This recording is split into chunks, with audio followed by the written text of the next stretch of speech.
कवि बादल को संबोधित करते हुए कहता है कि हे बादल, तुम गरजो, समस्त आकाश को घेर घेर कर मूसलाधार वर्षा करो। कवि काले काले बादलों की तुलना बच्चों के घुघराले बालों से करते हैं। उनके अनुसार ये घनघोर घटाएं मानो मन की कल्पना से पाले गए घुघराले बालों के समान सुंदर हैं और जिनके हृदय में बिजली की अनोखी शोभा छिपी हुई है। घने काले बादलों के बीच चमकती बिजली की रेखा मानो नया जीवन देने वाली होती है। कवि बादलों कहते हैं कि तुम्हारे हृदय में बिजली की आभा है तथा तुम नव जीवन प्रदान करने वाले हो। कवि कहता है कि तुम वज्र के समान कठोर हो तथा संसार को नवीन चेतना से भरने वाले हो।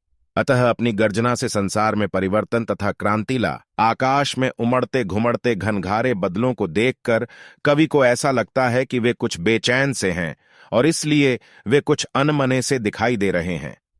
अचानक कवि को याद आता है कि समस्त जगत के लोग भीषण गर्मी से परेशान हैं। शायद इसीलिए आकाश की किसी अनजान दिशा से आकर ये काले काले बादल संपूर्ण तपती हुई धरती को शीतलता प्रदान करने के लिए बेचैन हो रहे हैं।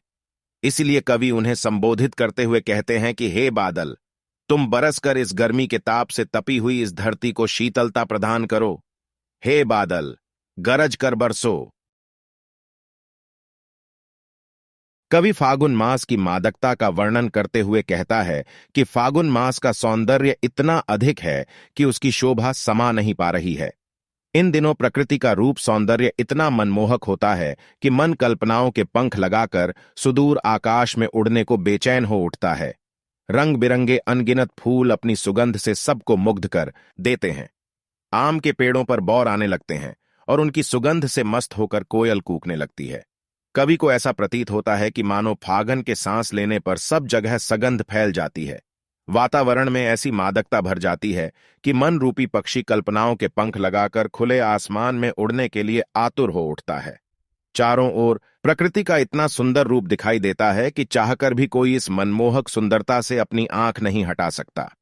फागुन मास वसंत ऋतु के प्रभाव से प्रकृति में नवीनता छा जाती है। इस मास में पेड़ पौधों की डालियां हरे हरे पत्तों से लद जाती हैं।